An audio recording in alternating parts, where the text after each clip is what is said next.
Why have you never stood next to nobody? Because you studied the 48 Laws of Power. Nah, man, that's whack. And he knew exactly what I meant because he'd been standing next to something his entire career. Right. You stood next to Biggie, you put hot on him. That's stand next to the fighters you want, right? You stood next to Mace, stood next to Jock. Look, Puffy might be the destination for anybody going nowhere. He's not wrong. Y'all are fucked. Nobody survived him. You all are fucked. Look at it. Yeah. Please, people, help me help you. Who's first?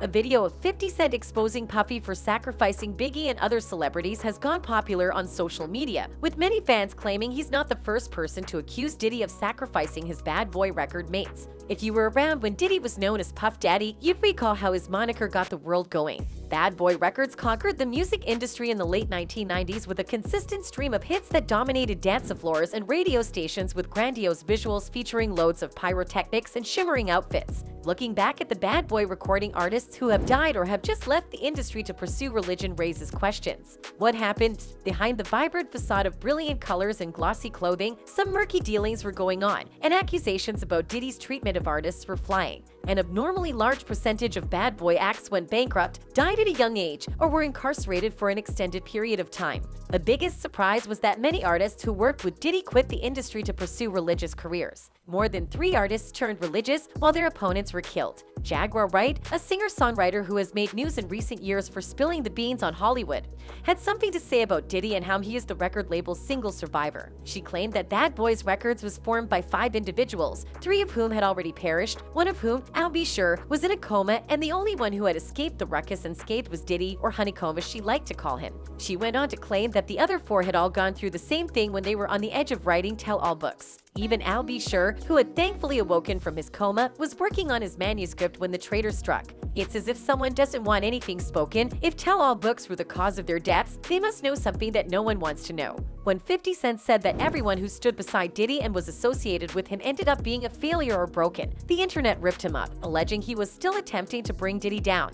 But then more evidence against Diddy continued to emerge, leading even his most devoted supporters to doubt him. The first story to surface was about a successful 19-year-old rapper who left the profession to become a pastor. Mace, or Mason Betha, a rookie rapper with Bad Boy Records, ruled the charts from 1996 until 1999 with his first album Harlem World, which went platinum 4 times. Mace declared his retirement to become a pastor after his massive fame, shocking the hip-hop community. He announced his retirement from music to pursue a calling from God, stating that he was damning friends, children, and others. He went on to say that rap was not real and that he left to find and obey God in his heart. At present, many people are skeptical of Mace's retirement. What made him decide to leave the music industry? How do you have a 19-year-old rapper named Mace who decides one day to wake up and say, you know what, I want to get out of this shit and be a minister? One insider lamented, he left and established Saint Ministries, an acronym for Saving a Nation Endangered, where he is now known as Minister Mace following a soul-stirring revelation from God. If Mace had gone Saint, his life could have been saved. Anyone who wants to do something to you will think twice, the source said. When you're with the Lord, people think twice about doing things for you. Consider this, he is the only one who has come out on top.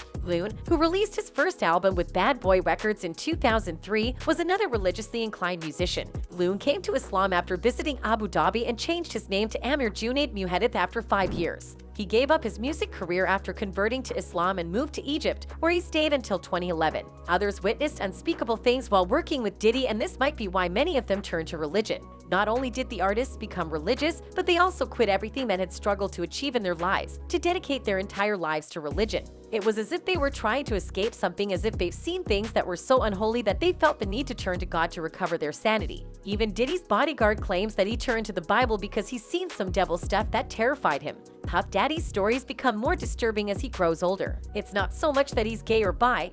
He wouldn't be the first in the music industry, as it is about how he allegedly uses it to gain power and dominance over others. Jaguar Wright, the tell-all artist, said Diddy encouraged male artists to perform sexual activities on him for power in a shocking video posted on Instagram in 2020. Jaguar alleged that she engaged an entertainment lawyer who had recently left Bad Boy, and that the lawyer confided with Wright and relayed a distressing incident about her time at the firm. When the attorney needed approval for some paperwork, he went to Diddy's office. According to Wright, Diddy was discussing a demo agreement with singer and New York City actor Christopher Williams. The door wasn't locked, so she didn't think twice about just walking in, the controversial artist said. When she walked in, she saw Christopher Williams performing fellatio on Puff. That was an odd sight, but it concerned the lawyer more than it embarrassed her, so she kept her cool until Diddy mentioned it the next day. He allegedly accosted her and inquired whether she intended to inform anyone. When she gently questioned him about not closing the door, he allegedly replied, "I'll do whatever the fuck I want in my building. It's power. See," the Bad Boy founder said, "If I could make a man suck my dick, I could make people do anything for money." Diddy, Wright was persuaded, had threatened her life if she told anyone. "You also shouldn't try to do anything to her," Wright said. "She had nothing to do with you being no sodomite, forcing men to do degrading acts just so you could prove how fucking powerful you are." After Jaguar recounted her side of the tale in a video, Diddy's former security Gene Deal admitted she wasn't lying, saying, "I know that for a fact because I was right there." He said, "Yo, Gene, watch the door and don't let nobody come through. I said I'll watch the door, and if I watched the door and him and a man ran out naked, and I said that ain't nobody told me that. I saw that myself. I'm telling you what I saw." Deal later uploaded another video in which he stated that his experiences while working for Diddy led him to start praying and quoting scripture. He stated, "I'm the one who came out here, to let y'all know I've seen some of the devil shit." Bad Boy Records artists were inevitably broke, shattered, and terrified. Some appear to have been framed by the law, but others perished when they were young. Others who worked with Diddy observed horrendous atrocities, which may explain why many of them turned devout. The artists not only became religious, but they also gave up everything they had worked for to devote their entire lives to religion. They appeared to be fleeing something, as if they had witnessed something so horrific that they needed to turn to God to regain their sanity. Even Diddy's security claimed that after witnessing some evil stuff that shocked him, he turned to the Bible. Diddy hasn't commented on his status on social media, and, given his personality, he will remain silent. Someone once said that rumors are predicated on a certain truth or a certain falsehood, but Puff Daddy knew if his were facts or lies. One fan tweeted, "But the moral of the story, Biggie was a sacrifice for Diddy, and everybody he signed after that was pawns to get richer. My opinion. And I'm sticking with it. I wouldn't sign with Diddy even if I was desperate." Another jumped in, writing, "I don't know if the Illuminati is real or not, but if it is, Diddy is definitely one of the generals." In any case, remember that this video is based on conjectures and personal opinions that should not be treated as fact. That's all for now. Till next time, bye!